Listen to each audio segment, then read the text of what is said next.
شروع کوم د لوی رب په سپېڅلي نامه سره چې ډېر بخښونکی او مهربانه دی.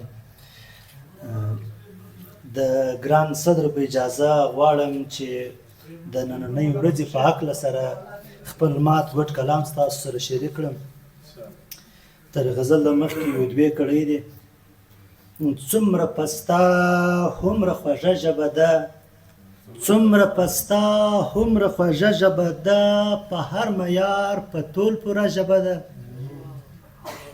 بدلیږي کله د کاڼي کرشه، بدلیږي کله د کاڼي کرشه، دا تحریر نه دی پښتنه ژبه ده.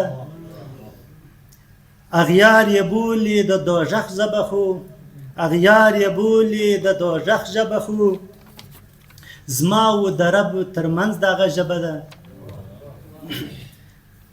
بل غزله ده: زه یم پښتون هم مې راوړی د ایمان په پښتو، زه یم پښتون هم مې راوړی د ایمان په پښتو، وایم پښتو دا مې پښتو، یم قهرمان په پښتو. زه یم پښتون هم مې راوړی د ایمان په پښتو، وایم پښتو دا مې پښتو، یم قهرمان په پښتو.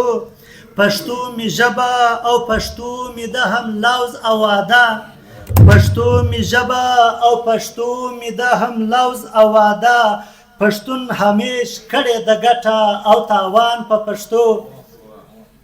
پښتو ته هله پښتو وایم چې یې څوک وایي، پښتو ته هله پښتو وایم چې یې څوک وایي، پره په تاله وي چې پرې پوه کړي بل انسان په پښتو.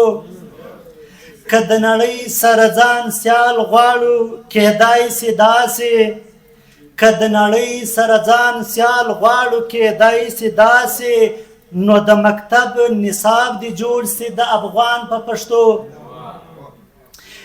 پوښتنه ده: ای ملا جانه آیا نیت چې په پښتو کې کوو، ای ملا جانه آیا نیت چې په پښتو کې کوو، آیا ممکن دی چې څوک وکړي هم اذان په پښتو؟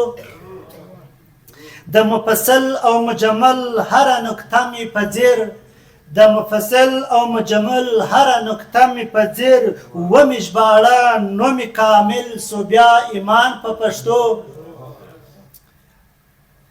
دلته سهره افتخار د بل په ژبه کیږي، دلته سهره افتخار د بل په ژبه کیږي، خو صد افسوس سپین پښتانه شرموي ځان په پښتو.